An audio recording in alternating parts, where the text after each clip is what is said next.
Friends, कैसे हैं आप सब। तो फ्रेंड्स, आज का जो क्लास है इसमें हम लोग एमसीक्यू डिस्कस करेंगे। ये आपका ज्योग्राफी का क्लास 7 का चैप्टर 5 है जल। तो चलिए, बहुत छोटा चैप्टर है और इसमें जो भी इंपॉर्टेंट क्वेश्चन मिलेगा आज के क्लास में हम लोग डिस्कस करते हैं। पहला क्वेश्चन है, वो कौन सी प्रक्रिया है जिसके माध्यम से पानी लगातार अपना रूप बदलता रहता है। जल चक्र, बारिश, वर्षा, वायुमंडल चक्र। तो आपको पता है आंसर क्या हो जाएगा, जल चक्र हो जाएगा। देखिए यहाँ पे बोला जिसके माध्यम से पानी लगातार अपना रूप बदलते रहता है। मतलब क्या हुआ कि जैसे कि अगर मतलब कि पानी जो है भाप बन जा रहा है, ठीक है। फिर भाप बन के जो है वो जब ठंड होता है तो फिर से वो पानी पर के रूप में हो जा रहा है। तो ये जो है ना, ये बार बार जो है अपना जो है रूप बदलता रह रहा। तो इसको हम लोग क्या कहते हैं, जल चक्र कहते हैं, जिसको हम लोग इंग्लिश में वाटर साइकिल कहते हैं। नेक्स्ट क्वेश्चन है, निम्नलिखित में से कौन सी प्रक्रिया जल चक्र में सम्मिलित है। वाष्पीकरण, संघनन या दोनों। तो आपको पता है ना, ये दोनों हो जाएगा, वाष्पीकरण भी हो जाएगा, संघनन भी हो जाएगा, ठीक है। तो आंसर क्या हो जाएगा, आंसर डी हो जाएगा, ठीक है। और वर्षण, वर्षण मतलब जी, देखिए यहाँ पे क्या हो रहा है, पहले वाष्पीकरण हो रहा, फिर संघनन हो रहा, फिर उसके बाद ये वर्षा के रूप में फिर से वो जमीन पे गिर रहा है, फिर से उसका वाष्पीकरण होगा, फिर से संघनन होगा, फिर से वह वर्षा होगा, ठीक है। तो ये जो प्रक्रिया होगी इसको हम लोग जल चक्र कहते हैं। तो इसमें तीनों प्रोसेस आ रहा है, इसलिए हमारा आंसर डी जो रहेगा करेक्ट आंसर हो जाएगा, ठीक है। पहला तो ऑप्शन बोल रहा है केवल पहला दूसरा, फिर दूसरा तीसरा, तीसरा पहला, और आंसर डी में आपका तीनों प्रोसेस है, ठीक है। तो आंसर डी हो जाएगा। नेक्स्ट, किस दिन को विश्व जल दिवस के रूप में मनाया जाता है। 25 में, 22 मार्च। तो ये क्वेश्चन इंपॉर्टेंट है, याद रखिएगा इसको। 22 मार्च को जो है हम लोग विश्व जल दिवस के रूप में हम लोग मनाते हैं।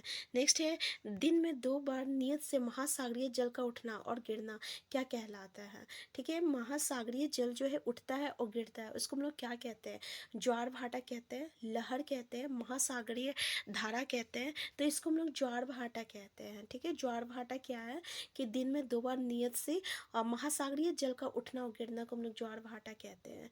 नेक्स्ट क्वेश्चन है, सूर्य, चंद्रमा, पृथ्वी की सतह द्वारा लगाए गए गुरुत्वाकर्षण खिंचाव के कारण डैश उत्पन्न होता है। लहर, ज्वार भाटा, महासागरीय धाराएं और भूकंप। तो इसको हम लोग क्या कहते हैं, ज्वार भाटा जो है उत्पन्न होता है, आंसर बी हो जाएगा। नेक्स्ट है, सुनामी शब्द की उत्पत्ति किस भाषा से हुई है। चीनी भाषा, फ्रेंच भाषा, जर्मन भाषा से हुआ है। सुनामी शब्द का उत्पत्ति जो है जर्मन भाषा से हुआ है, ठीक है। नेक्स्ट है, निम्नलिखित में से किसका सागरीय जल की लवणता में संवैधानिक योगदान है। तो आपको पता है कि ये जो सागरीय जल की लवणता जो है किसके कारण होती है, तो सोडियम क्लोराइड के कारण होती है। तो पहला ही जो रहेगा करेक्ट आंसर हो जाएगा। नेक्स्ट है, निम्न में से कौन सा एक छोटे घर के पौधे को रखने के लिए कृत्रिम अहाता है। ठीक है, जल जीवशाला, थलशाला, उसको हम लोग क्या कहते हैं, थलशाला कहते हैं, आंसर बी हो जाएगा। नेक्स्ट है, वृहद ज्वार किन दिनों में आते हैं, पूर्णिमा, अमावस्या, दोनों। तो हमारा आंसर क्या हो जाएगा, आंसर सी हो जाएगा, दोनों में होता है। नेक्स्ट है, महासागरों में होने वाली गतियों को आमतौर पर डैश भी कहा जाता है। लहर, ज्वार भाटा, परिसंचरण, जल चक्र। तो उसको हम लोग क्या कहते हैं, परिसंचरण कहते हैं। तो महासागर में जो होने वाली जो गति होती है उसको हम लोग क्या कहते हैं, तो परिसंचरण कहते हैं। नेक्स्ट है, क्वेश्चन है, महासागर में ज्वार भाटा की उत्पत्ति के प्रमुख कारण क्या है। ठीक है, सूर्य का गुरुत्वाकर्षण बल, चंद्रमा का गुरुत्वाकर्षण बल, सूर्य एवं चंद्रमा के दोनों के गुरुत्वाकर्षण बल। ठीक है, तो आंसर सी हो जाएगा, यानी सूर्य और चंद्रमा दोनों का गुरुत्वाकर्षण बल के कारण होता है। नेक्स्ट है, गर्म महासागरीय धाराएं डैश के निकट उत्पन्न होती है। ध्रुव या भूमध्य रेखा या कर्क रेखा या मकर रेखा। तो ये जो गर्म महासागरीय धाराएं हैं ये भूमध्य रेखा के निकट जो है उत्पन्न होती है, आंसर बी हो जाएगा। नेक्स्ट क्वेश्चन है, डैश ज्वार नौ संचालन में मदद करते हैं। उच्च ज्वार, लघु ज्वार और बहुत लघु, ये सभी। तो याद रखिएगा ये जो उच्च ज्वार जो होता है ना, ये नौ संचालन में मदद करता है। नेक्स्ट क्वेश्चन है, निम्नलिखित में से कौन कौन से लाभ उच्च ज्वार से होते हैं। पहला ऑप्शन है, उच्च ज्वार नौ संचालन में सहायक होते हैं। दूसरा ऑप्शन है, उच्च ज्वार मछली पकड़ने में मदद करते हैं। तीसरा है, इनके उपयोग से विद्युत उत्पन्न की जाती है। ये क्वेश्चन सीटेट का मोस्ट वांटेड क्वेश्चन है। अगर चैप्टर यहाँ से आता है, अगर इस चैप्टर से क्वेश्चन आएगा तो ये चैप्टर आपके लिए, मतलब ये क्वेश्चन जो है आना आता ही है, ठीक है ना। तो देखिए उच्च ज्वार जो होती है नौसंचालन संचालन में सहायक होता है, बिल्कुल सही बात है। और यहाँ पे उच्च ज्वार के कारण जो है मछली पकड़ने में भी मदद होते हैं, और इसका उपयोग जो है विद्युत उत्पन्न की जाती है, उपयोग से विद्युत उत्पन्न की जाती है। तो हाँ, ये तीनों स्टेटमेंट सही है, हमारा आंसर डी हो जाएगा यहाँ पे।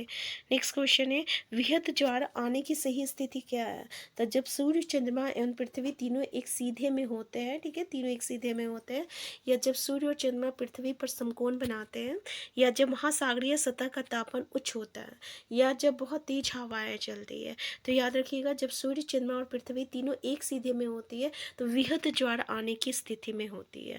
नेक्स्ट क्वेश्चन है, वृहत ज्वार और लघु ज्वार भाटा दोनों क्या है? क्या लहर है, या आपका महासागरीय धाराएं के प्रकार है, या सुनामी, या ज्वार भाटा? तो ये दोनों जो है ना, वृहत ज्वार और लघु ज्वार भाटा, ये ज्वार भाटा के प्रकार है, ठीक है। तो आंसर डी हो जाएगा। नेक्स्ट क्वेश्चन है, लेबोडोर और गल्फ स्ट्रीम डैश के उदाहरण है? ज्वार भाटा, सुनामी, महासागर धाराएं और लहर। तो लेबोडोर जो है और गल्फ स्ट्रीम, ये भी बहुत ही इंपॉर्टेंट क्वेश्चन है, तो याद रखिएगा ये दोनों जो है महासागरीय धाराएं के उदाहरण है, ठीक है। लेबोडोर और गल्फ स्ट्रीम किसका उदाहरण है? तो महासागरीय धाराएं का उदाहरण है। नेक्स्ट है, महासागरीय धाराओं के संदर्भ में निम्नलिखित कथनों में से कौन सा कथन सत्य है? पहला, गर्म महासागरीय धाराएं भूमध्य रेखा के निकट उत्पन्न होती हैं एवं ध्रुवों की ओर प्रभावित होती है। नेक्स्ट है, ठंडी धाराएं ध्रुवों या उच्च अक्षांशों से उष्णकटिबंधीय या निम्न अक्षांशों की ओर प्रभावित होती है। नेक्स्ट है, लेबोडोर महासागरीय जलधाराएं उष्ण जलधाराएं होती है, या नेक्स्ट है, महासागरीय धाराएं आसपास के क्षेत्र के तापमान को भी प्रभावित करती है। हमारा आंसर क्या हो जाएगा?